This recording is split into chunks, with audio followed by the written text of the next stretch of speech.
Hello everyone, সবাইকে স্বাগত জানাই আমাদের আজকের এই ভিডিওতে। আজকে আমাদের ভিডিও টপিক হচ্ছে হোয়াট ইজ ফিলোসফি বা দর্শন কি, এবং দর্শনের আমাদের জীবনে গুরুত্বটা কি, যার থ্রু আমরা দর্শনকে খুব সহজভাবেই বুঝতে পারবো।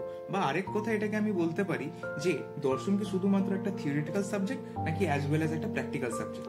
সো সবার আগে আমরা দর্শন কথাটার মানে বুঝে নেব। তো ইংলিশ ওয়ার্ড ফিলোসফির বাংলা ওয়ার্ড যেটাকে আমরা বলি দর্শন, দর্শন করা মিন্স হচ্ছে কোনো জিনিসকে দেখা। তো এখানে দর্শন করা বা দেখা এই অর্থে না, সেটাকে ইন্দ্রিয় দিয়ে দেখা মিন্স এটাকে একটা বিবেক বা একটা চেতনার থ্রু দেখা কোনো একটা অবজেক্টকে বা কোনো একটা বিষয়কে, যার থ্রু সেটাকে আমি প্রুভ করতে পারবো কিছু এক্সিস্টেন্স বা কিছু যুক্তির থ্রু বা কিছু প্রুফের থ্রু। দর্শনের রিয়েল লাইফ কিছু এক্সাম্পল হলো রিয়ালিটি, এক্সিস্টেন্স, বা সেটাকে বলতে পারি নলেজ বা উইজডম। এই সমস্ত বিষয়গুলোকেও আমরা কিছু না কিছু যুক্তির থ্রু বা বিবেকের থ্রু বা কনসিয়াসনেসের থ্রু সেটাকে আমরা প্রুভ করতে পারি। ফিলোসফির জনক বলা হয় সক্রেটিসকে, যিনি একজন গ্রিক ফিলোসফার ছিলেন, এবং তার সম্পর্কিত যে ফিলোসফি যেগুলো ছিল, তো সেগুলো আমরা পরের ভিডিওগুলোতে আলোচনা করব। ততক্ষণের জন্য আমরা আপাতত ইন্ডিয়ান ফিলোসফির উপরই ফোকাস করব। তো এখানে একটা বলে রাখা দরকার যে ফিলোসফিকে মেনলি আমরা দুটো শাখায় ভাগ করতে পারি, একটা ইন্ডিয়ান ফিলোসফি আর একটা ওয়েস্টার্ন ফিলোসফি। ইন্ডিয়ান ফিলোসফির মধ্যে কিছু কিছু ভাগ আছে আর ওয়েস্টার্ন ফিলোসফির মধ্যেও কিছু কিছু ভাগ আছে।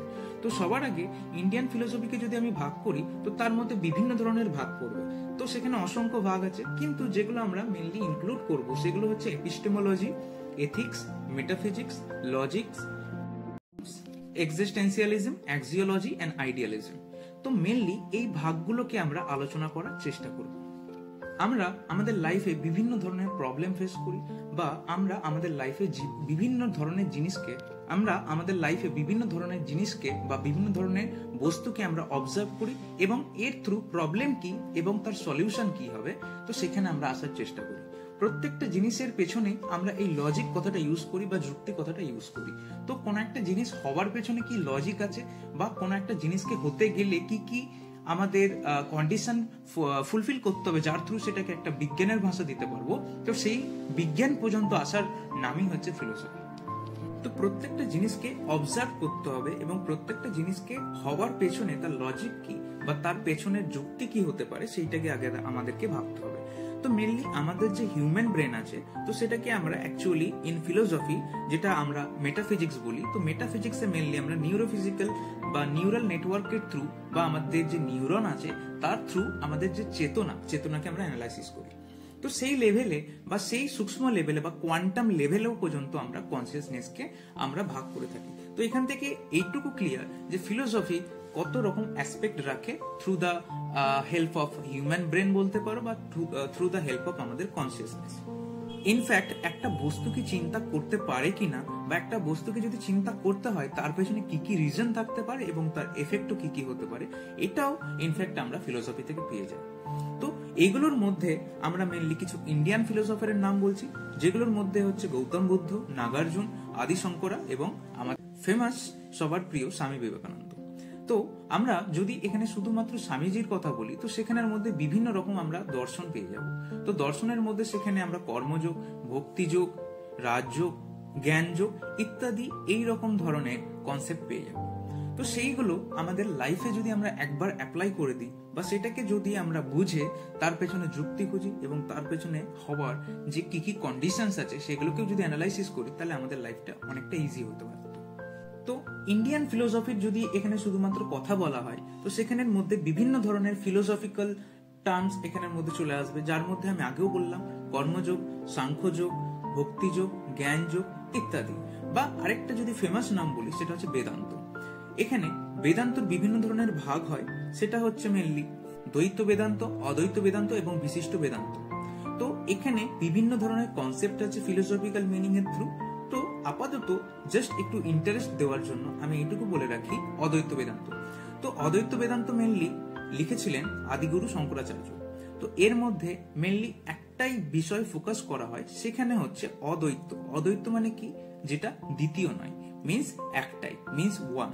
তো এখানে যে সৃষ্টিকর্তার কথা বলা হয়েছে, সেখানে শুধুমাত্র একজন, অহম ব্রহ্মাস্মি, মিন্স আমার মধ্যে ভগবান আছে। তো আমি আর এই ইউনিভার্সও এর বাইরের কিছু না। এই লজিকটাকে যদি প্রুভ করতে হয়, আমরা কর্মযোগ যদি আমরা আলোচনা করি, মিন্স স্বামী বিবেকানন্দের যদি কর্মযোগে আলোচনা করি, তিনি সেখানে বলেছেন কর্মের উপরে আমাদের চরিত্রর কি কি বিষয় আমাদের উপর প্রভাব পড়তে পারে, মিন্স কর্মের সাথে কি রকম আমাদের চরিত্রের গঠন হতে পারে, বা আমাদের কর্মে মেনলি ইন্ডিকেট করে, বা আমাদের কর্মই মেনলি ইন্ডিকেট করে আমরা অ্যাকচুয়ালি কি হব পরে, বা আমাদের চরিত্র কি হবে। সো এই কর্মের থ্রুই আমাদের ইন্ডিকেশন জাগে যে আমরা সমাজে কোন জায়গাটায় দাঁড়াবো। তো এখানে যে কনসেপ্টটা আমি আলোচনা করছিলাম অদ্বৈত মিন্স হচ্ছে আলাদা নয়, যেটা মিন্স আমি আর ভগবান দুজনা সেম, মিন্স আমি ব্রহ্ম, বা আমাদের যে টোটাল ইউনিভার্স আছে সেটাই হচ্ছে ব্রহ্ম। এই ব্রহ্মের বাইরে কোন রকম সৃষ্টিকর্তা নেই, তিনি একজন সৃষ্টিকর্তা। মিন্স এটাকে যদি আমরা সেট থিওরির ভাষায় বলি, তো সেখানে যদি একটা সেট এ নিই এবং এর মধ্যে যদি মিনিমাম আমরা 1 2 3 4 5 এই 5খানা এলিমেন্ট নিই, তার মানে এটা না যে আমাদের সেটটা শেষ হয়ে গেছে। মিন্স এর মধ্যে যে আমাদের আদার্স যে ন্যাচারাল নাম্বার বা রিয়েল নাম্বার গুলো আছে তারাও কিন্তু এক্সিস্ট করে। তার মানে এটা না যে আমি সেটের মধ্যে লিখিনি বলে তারা এক্সিস্ট করে না। তো সেখানে মেনলি এটাই লজিক্যালি বোঝানো হয় যে অ্যাকচুয়ালি আমি বাই ডিফল্ট আমি সেই জায়গাটাই স্টে করছি বা সেই জায়গাটাই আছি। মিন্স এক্সিস্টেন্স আমার আছে, বাট আমাকে ইনভিজিবল ফর্মে আমাকে সেটাকে নিতে হবে, বা একটা এনার্জিক্যাল ফর্মে সেটাকে আমাকে নিতে হবে। এখানে থ্রু আরো কিছু কিছু ওয়ার্ড আমরা পেয়ে যাব, যেগুলো আমরা যদি রিয়েল লাইফে অ্যাপ্লাই করি সেখান থেকে আমাদের অনেক রকম প্রবলেমের সলিউশন পেয়ে যেতে পারি। আজকে আমাদের টপিকটাই ছিল ফিলোসফি, এবং ফিলোসফিকে আমরা কিভাবে দেখতে পারি। আর আশা করি এখান থেকে এইটুকু ক্লিয়ার যে এটাকে অ্যাজ ওয়েল অ্যাজ থিওরি তো বলাই যায়, বাট এটাকে প্র্যাকটিক্যালি আমরা মেনলি মেনে চলবো। তো দেখা হচ্ছে পরের ভিডিওতে, ততক্ষণের জন্য টাটা।